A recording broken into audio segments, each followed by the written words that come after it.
नमस्कार दोस्तों, आप देख रहे हैं जी के जॉब एग्जाम यूट्यूब चैनल। तो चलिए शुरू करते हैं आज का सेशन को। तो आज की क्लास की वीडियो में मैं आपको बताने वाला हूँ मुगल काल से संबंधित टॉप 20 प्लस जो आने वाले exam Bihar SSC, Bihar police, UP police, SSC GD, CHSL, MTS and RPF यानी इसके अलावा अगर आप किसी भी प्रतियोगी परीक्षा की तैयारी कर रहे हैं तो आपको अपने एग्जाम में यहाँ से प्रश्न देखने को जरूर मिलेंगे।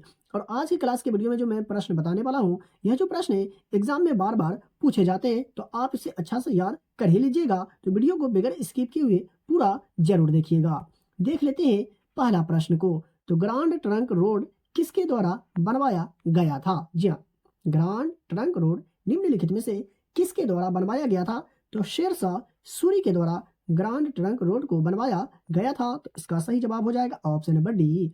और बात करें शेरशाह सूरी का, तो 1539 में चौसा के युद्ध में हुमायूं को हराया था शेरशाह सूरी ने, यह भी आप याद रखिएगा। 2 नंबर प्रश्न है, गुजरात विजय की यादगार में अकबर ने किसका निर्माण कराया था? जी हाँ, गुजरात विजय की यादगार में अकबर ने निम्नलिखित में से किसका निर्माण करवाया था? तो बुलंद दरवाजा का निर्माण करवाया था। तो इसका सही जवाब हो जाएगा ऑप्शन नंबर बी। 3 नंबर प्रश्न है, आइन ए अकबरी पुस्तक किसके द्वारा लिखी गई थी? जी आइन ए अकबरी पुस्तक निम्नलिखित में से किसके द्वारा लिखी गई थी? तो अबुल फजल के द्वारा आइन ए अकबरी नामक पुस्तक लिखी गई थी। तो इसका सही जवाब हो जाएगा ऑप्शन नंबर सी, और यह फारसी भाषा में लिखा गया था। 4 नंबर प्रश्न की अगर बात करें तो पानीपत की दूसरी लड़ाई किसके बीच हुई थी? जी हाँ, पानीपत की जो दूसरी लड़ाई हुई थी निम्नलिखित में से किसके बीच हुई थी? तो अकबर और हेमू के बीच हुई थी पानीपत की दूसरी लड़ाई। और किस वर्ष? तो 1556 में, ये भी आप याद रखिएगा।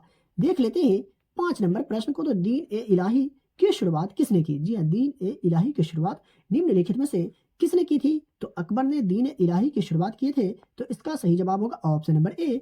और कब? तो 1582 में। देख लेते हैं 6 नंबर प्रश्न को, लेकिन उससे पहले अगर आपको आज का क्लास का वीडियो पसंद आ रहा हो तो वीडियो को लाइक जरूर करें, और चैनल पर पहली बार विजिट कर रहे हैं तो चैनल को सब्सक्राइब करके बेल आइकन को प्रेस कर लीजिए, क्योंकि यहाँ आपको मोस्ट वीवीआई टॉपिक से संबंधित प्रश्न बताए जाते हैं, पढ़ाए जाते हैं, और यहाँ से प्रश्न आप अपने एग्जाम में देखने को जरूर मिलेंगे।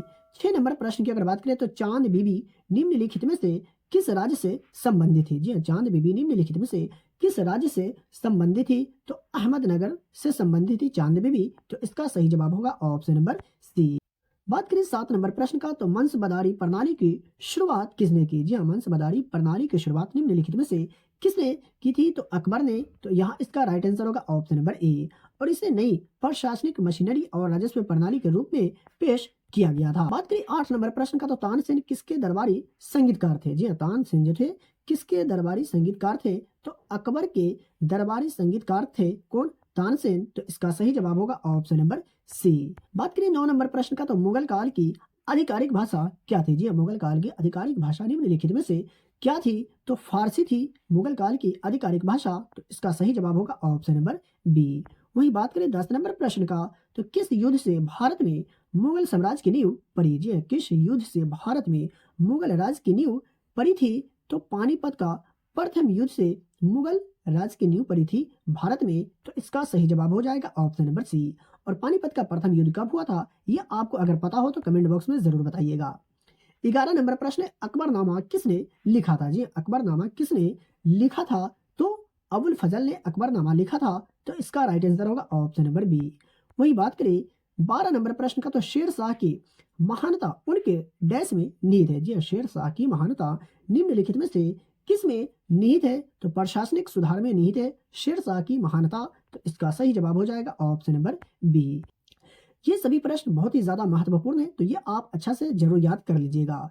13 नंबर प्रश्न है, हुमायूंनामा किसने लिखा था? जी हुमायूंनामा निम्नलिखित में से किसने लिखा था? तो गुलबदन बेगम ने हुमायूंनामा लिखा था। तो इसका सही जवाब होगा ऑप्शन नंबर सी, और वह मुगल शासक बाबर की सबसे छोटी बेटी थी गुलबदन बेगम। तो ये आप याद रखें। 14 नंबर प्रश्न है, अंग्रेजों ने किस मुगल सम्राट को रंगून भेज दिया था? जी अंग्रेजों ने निम्नलिखित में से किस मुगल सम्राट को रंगून भेज दिया था? तो बहादुर शाह जफर को अंग्रेजों ने रंगून भेज दिया था। तो इसका राइट आंसर हो जाएगा ऑप्शन नंबर ए।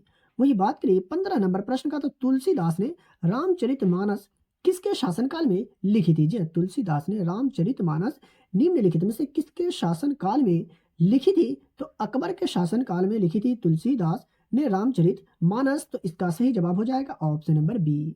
वही बात करें 16 नंबर प्रश्न का, तुजुक ए बाबरी किस भाषा में लिखी गई थी? जी हाँ, तुजुक ए बाबरी किस भाषा में लिखी गई थी? तो तुर्की भाषा में लिखी गई थी। तो इसका सही जवाब होगा ऑप्शन नंबर सी। और भारत में मुगल साम्राज्य के संस्थापक बाबर की आत्मकथा है तुजुक ए बाबरी। बात करें 17 नंबर प्रश्न का, तो खानवा का युद्ध कब लड़ा गया था? जी हाँ, खानवा का जो युद्ध हुआ था किस वर्ष लड़ा गया था? तो 1527 में खानवा का युद्ध हुआ था। कब? तो 1527 में। और किसके बीच? तो बाबर और राणा संगा के बीच 1527 में खानवा का युद्ध हुआ था। तो इसका सही जवाब हो जाएगा ऑप्शन नंबर बी। बात करें 18 नंबर प्रश्न का, तो मुगल राजधानी को आगरा से दिल्ली किस मुगल सम्राट के शासन काल में स्थानांतरित किया गया था? जी हाँ, मुगल राजधानी को आगरा से दिल्ली किस मुगल सम्राट के शासन काल में स्थानांतरित किया गया था? तो शाहजहां के शासन काल में मुगल राजधानी को आगरा से दिल्ली स्थानांतरित किया गया था। तो इसका सही जवाब हो जाएगा ऑप्शन नंबर सी। बात करें 19 नंबर प्रश्न का, तो नादिर शाह ने डैश के शासन काल में भारत पर चढ़ाई की? जी हाँ, नादिर शाह ने निम्नलिखित में से किसके शासन काल में भारत पर चढ़ाई की थी? तो मोहम्मद शाह के शासन काल में भारत पर चढ़ाई की थी नादिर शाह ने। तो इसका सही जवाब होगा ऑप्शन नंबर बी। और उसने वर्ष 1739 में भारत पर चढ़ाई की थी। बात करें 20 नंबर प्रश्न का, तो निम्नलिखित में से कौन सा जोड़ा गलत है? जी हाँ, निम्नलिखित में से कौन सा जोड़ा गलत है?